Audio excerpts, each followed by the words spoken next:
Gore's injury directly impacts the Padres at the trade deadline in a number of ways, not just Juan Soto, although specifically with Soto, you'd think he'd be a primary target potentially of the Nats if he was healthy. But now you have a potential hole in your bullpen or in your rotation or as a trade chip, and it's just this big question mark now. Here's the question for me, Jim. Why has his velocity been down for so long? It's been weeks and weeks. Has it been tied to this elbow all along? And when you hear elbow soreness, you immediately go to the worst possible scenario, which is UCL, which could result in Tommy John. Well, I mean, is anybody surprised by this? He hasn't pitched in 2 years. Right. Good and now they're throwing him out there and pitching him like a lot. And so you get 60 innings. And of course, his velocity dips and his control's all over the place. I even before he got out of the inning, there was a moment where I think he gave up a hit and he kind of walked behind the mound and he like kind of shook his head and you're like, uh-oh, that didn't look good. And then he immediately goes like this with his hands. Yep. And that to me is like the worst possible sign. And you heard Mud on the broadcast. He's like, oh, no. Like, it's not good.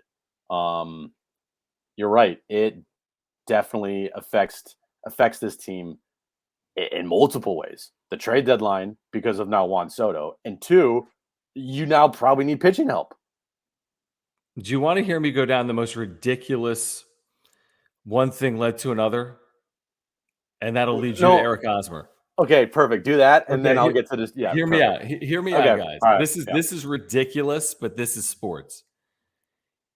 If Eric Hosmer never commits the error, hear me out. Okay. And we'll get into the error, an egregious error. Jim had an amazing rant. If you haven't heard it, we should actually pull it up, Jim. We should pull up the rant. Right. I don't know if I can duplicate it because it's a one-time thing. It was like in the moment, heat of the moment. Like it was in real time. If you're not following us on Twitter, follow us on Twitter because the rant is up there at John and Jim, JONANDJIM.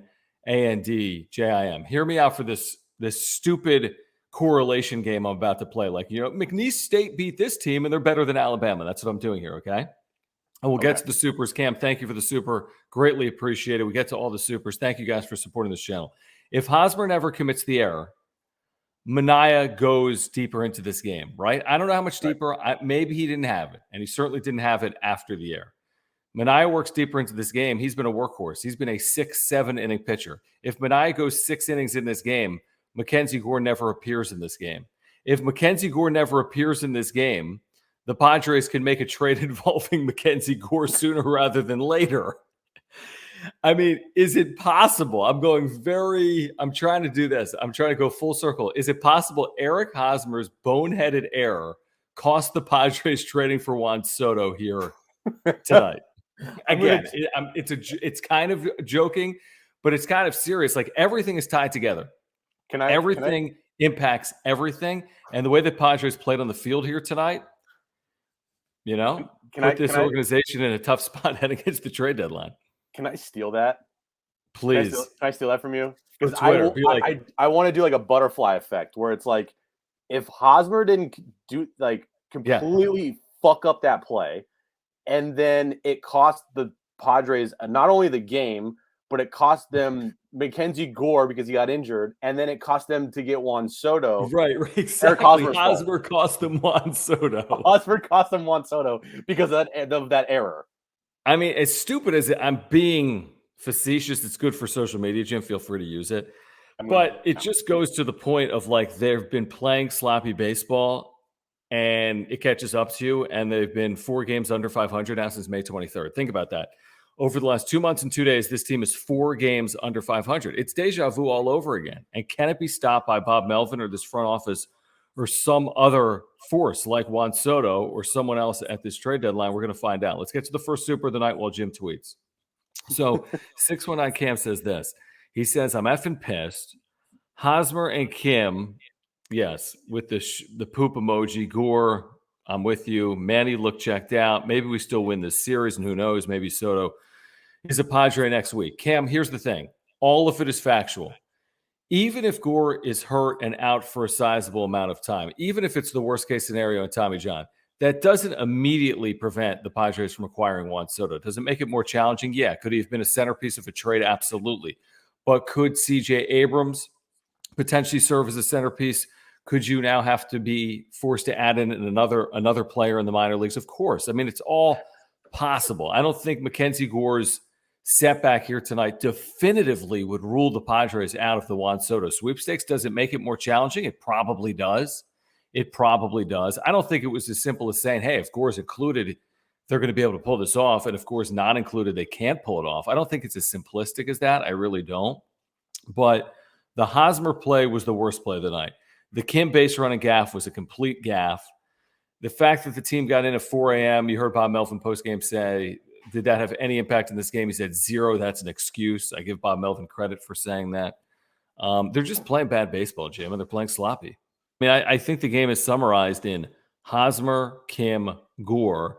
I think what's most impactful is not losing the game or the boneheaded plays. It's MacKenzie Gore's future, whether that's short term. How long is he going to be out? I mean, Jim, even if this is precautionary and everything checks out okay, he's got to be shut down here for a period of time, and probably a significant period of time, like weeks. Like you said, the writing was on the wall. He hadn't thrown all but 50 combined innings the last 2 years. He's already blown by that here in 2022. I just don't know how he could be counted on the second half of the year, even if this isn't a major injury. And of course, if it is a major injury, you got problems that could potentially impact you in 2023 as well. What did Bob Melvin said? It was a sore elbow? Correct. He'll be examined in San Diego on Thursday. They'll do some work on it the next couple of days, just the symptoms, but he'll be examined in San Diego on Thursday. With the way this team gives injury information, I have 0% faith that we'll see him anytime soon.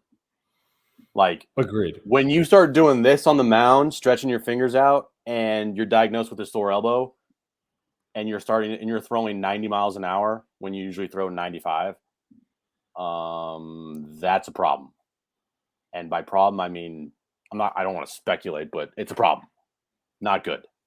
So yeah, it is a problem. I mean, even if it was a minor thing, here's the thing. Here's the problem with it being an elbow when you start thinking about Juan Soto. If this was, hey, he fell off the mound awkwardly and tweaked his ankle, like who did that? You could still move him. You know, if the Padres said, listen, he's got a minor ankle sprain and he'll be out 7 to 10 days, he's absolutely movable. That doesn't hold up a trade. He's a 23-year-old with 5.5 years of team control. So what? Guys get ankle sprains.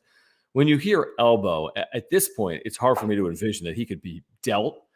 Now, you could argue that that's a good thing, that this is a player that could help this team a lot over the next 4 or 5 years. But the idea that he would be a part of a Juan Soto deal, to me, is hard to envision.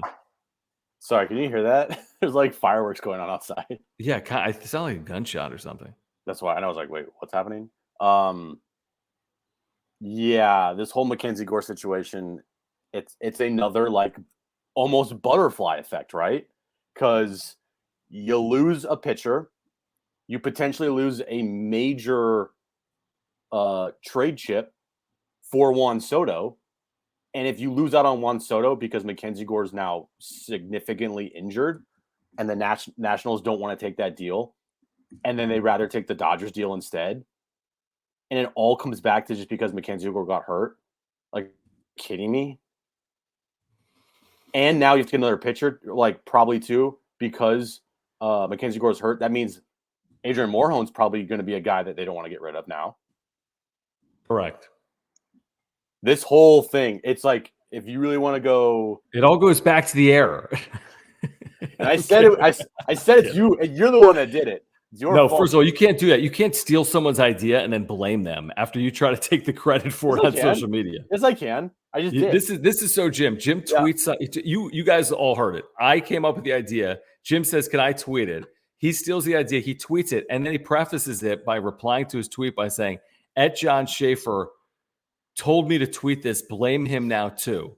So he takes no account of it. It's not his idea, and then he tries to blame me for it. So basically what this means is the reason why they won't get Juan Soto is because of John Schaefer.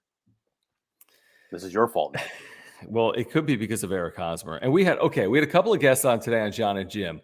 One of which, Kyle Glazer, talked about the Padres being potential suitors. He did mention MacKenzie Gore. Then we had Mike Farron on, and he talked about like the Royals organization at one point and just like prospects in 2015. He mentioned Myers and Hosmer in 2015. And he was talking about Juan Soto. And I basically equated that to saying, well, you can move Myers and Hosmer and get Juan Soto, but it's not going to be as simple as that, obviously. And it's only getting more challenging. Did you read the quotes from Andrew Friedman tonight of the Dodgers?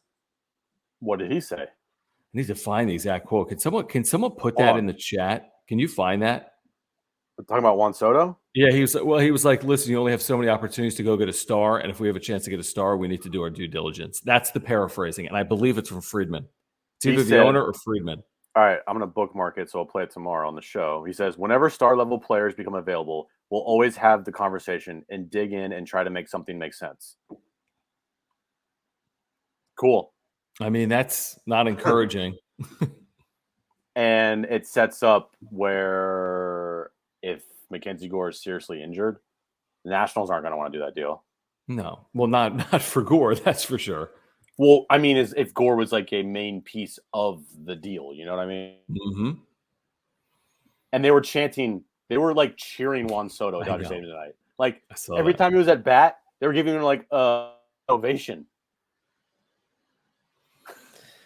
Yeah, it's just scary. It's like, we always talk about like just in life, like the rich getting richer. I mean, this is a Dodgers team that is red hot. There's no serious threat in this division, including the Padres, even if they traded for Juan Soto. There's no scenario where the Padres can even sniff the division.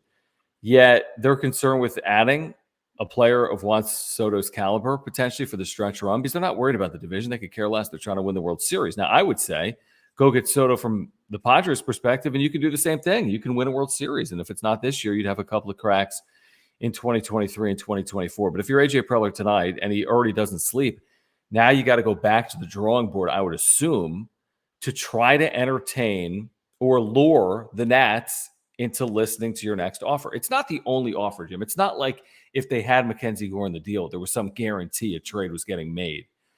You can get creative. CJ Abrams would have to be involved, obviously. Maybe Adrian Morejon would have to be involved. I'm with you. That seems unlikely at this point. The Hassels and the Wood and the others would have to be involved potentially. But it's not like just because Gore is out, that definitively ends it. I just think it makes it more challenging. And it was always challenging. It was always going to be tough.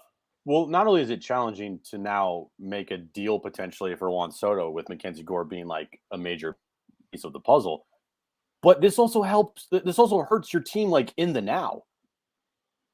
Now, I'm not saying MacKenzie Gore was good over the last however many outings he's had. He's actually been really bad. Right. But in the long-term stuff, if this is Tommy John, you just lost him for next year pretty much. And he's only pitched 60-plus innings for you in his entire career. Right. We got Mark with us here in the chat, title sponsor of the wrap-up show. Mark, welcome, Mark. Yeah, I mean, it's been a lot of just anything that can go wrong will go wrong. Is that Murphy's Law? And by the way, it's just what did we say going into the All-Star break? That the All-Star break doesn't save bad play. It doesn't turn seasons around. Now, for 48 hours, it felt like maybe it would because they played a couple of good games in New York, although they didn't do it with their offense. And Bob Melvin said that tonight, by the way. He didn't say he was like, listen, we swung it okay in New York. We got good pitching. And now look at these last 2 days. Trailing to the Mets 8-1 yesterday. I know they rallied late against a non-closer. And then here today, trailing 9-1 to Detroit, the worst hitting team in baseball. How many home runs did they hit tonight? Like 4? They hit 4. They'd hit 54 all year in essentially 100 games. So, again, it's like they're just not playing good baseball. And this idea that you just say, well, stop playing sloppy baseball. Well, they've said that obviously for the last 35 days, and it's not fixing anything. And I don't know if it's going to get fixed or not. Fire him as well. If you can't acquire Soto, where do you start? I mean, where do you tell me? I mean, where do you start? Wilson Contreras fix everything? Josh Bell, Andrew Benintendi, Brian Reynolds. I think that's an extreme long shot. Hey, Ramon Laureano. We said if this team doesn't win this year, it's Preller's fault. Right. Oh, yeah. Oh, I'm not saying it's not. And the players will deserve and get a lot of blame as well. from us, of course, but like the pecking order here, it's Preller players, and the players for who they are, like they've done okay. Not there's a lot of times it's not good enough. But Bob Melvin's sitting there like, I got dealt this hand at times. He's like, really? This is the lineup you've given me? Even with Tatis injured, this is the lineup you've given me? Are you kidding me right now? This is for the chat. I mean, if you can't have Soto, throw a name or two in there, and I see people doing it. Contreras, I think he helps. Esteban, it's funny because it's true. Solo Dolo, Luis Castillo, Contreras, and Hap would absolutely help. That would be nice. Like Michael says, you better have a contingency plan. Shoot, it's probably your plan A, to be honest. I mean, It's going to be hard if Gore is out. You'd think he'd be a centerpiece of a deal. Maybe not the only way to get a deal done, but certainly one of the ways to get a deal done. Like YouTube says, none of these guys are impact players. I do think Contreras is, and I think Hap has had a really nice year. And we had Mike Farron on today saying that Hap has had a really nice year. He earned his way onto the All-Star team. He said Ramon Laureano would be an upgrade for this team. Yeah, but could you imagine they get Ramon Laureano and like Ian Happ, and then, oh, by the way, Dodgers just got Soto. Right. Well, that'd be a disaster. Yeah. I mean, I say that, Jim, but it's like, it's a disaster. I can't spin it any other way. 100%. I just can't. I cannot spin it. And like Rich says, they have no slug. They're playing the worst slugging team in baseball, and they get out slugged all night. Yeah, the Tigers looked like the freaking 27 Yankees tonight. They really did. Jado says, like Miguel Cabrera had a home run, dude. Are you kidding me? The guy came and run the bases. I know. It's crazy. Girori and Castillo from Cincinnati. Judge, we can laugh. Jock Peterson's not happening in division. Contreras and Happ, I think, would be a huge win. I really do.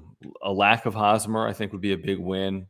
And people say, what do you mean? He's hitting 280, whatever. Just watch. You guys are watching. The people here watch. You guys understand. Maybe that's why they could spin him off, because you just look at the number and say, oh, okay. Yeah, 270. It's good. Yeah. Good job, everybody. Good job. Great job. His OPS is 600. You want Bogarts? I mean, are you willing to give up a lot for a rental in Bogarts and just say, Tatis, forget short. Kim, forget short. Xander Bogarts is our shortstop. Tatis can play in the outfield and DH. Kim can play as a reserve or at second. You can move Cronenworth to first. And, I mean, that's a really impactful move. Is Bogarts rental? He can opt out. So he is. He's supposed to opt out. So, I mean, look, I kind of like that. Screw it, whatever. But I just don't see Preller going like all in for rentals. I know. You're right. He doesn't typically. He doesn't the rental player. And, like Manaea is a rental and Taylor Rogers at this point are rentals, but you had him for the whole year.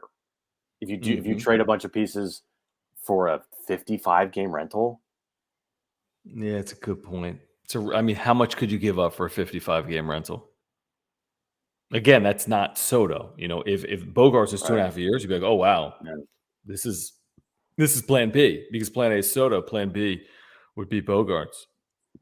Yeah, I mean, if this happens, if it's Pham and then Soto goes to the Dodgers, like, well, we have a good sports talk radio show, but nobody else is. I mean, it's kind of laughable. Well, I will cuss at the on the radio. I think I will. Will you? I think that's the day. I know you've already cussed on the radio, so I think that's the day I'll pick is the day I cuss on the radio. Brent will have the dump button ready, but that will be the day I drop this is bullshit.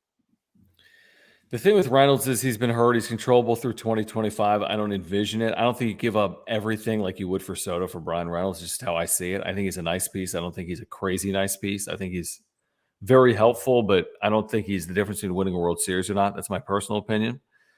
Now, Myers, Joel says, isn't Myers supposed to be getting some time at first? Yes. But what is that? I guess that's an upgrade. Now you have like 7 first basemen. Good job, everybody. Right. Why? Listen, we asked this question of Mike Farron, who is so dialed in. He does it daily. He does a daily sports talk radio show on MLB Network Radio. He's so in tune with all 30 teams. Yep. And Jim literally asked it this way: is it stupid to even entertain Ohtani? I know the Angels have been playing terrible baseball. And he's like, dude, I do a sports talk radio show, and it is stupid, and I do it on the radio, and it's stupid. He said there's no reason to believe they're going to move him. Not to say that there's no scenario. He said maybe the team that finishes second for Soto throws the whole Soto package and more at the Angels, and the Angels are compelled to do it. But there's no reason he thought that they would be in that position because they're probably just going to go back at it at 2023. I don't think the Angels are ever rebuilding. All they do is spend money and not win. That's not rebuilding. So even if they do trade Ohtani, you saw the reports from Ken Rosenthal, Jim, you're talking about getting major league players back, starting pitching, other outfielders back for Ohtani. Are you going to give up starting pitching? I mean, are they in a position to give up all this stuff to get Ohtani? Everyone would want Ohtani, but are they in a position? And I don't even think he's being traded. I don't even know why. Is anyone really talking about it? No, I don't want to talk about it. It's not happening. You hate Ohtani anyway, so. No, I would absolutely love it. He's got a year and a half of control. I just don't see. I don't know. What are you trading for Ohtani? Everything. Right, but it's like if everything's not enough for Soto, is it enough for Ohtani? Probably not. It's just crazy. Good talk. I just don't know what to say. I mean, Hosmer for Ohtani straight up. Who says no? Yeah, I think that's a nice trade. I think both sides win. Oh, yeah, solid. They need a first baseman, I heard. Right. Yeah, everything's fine.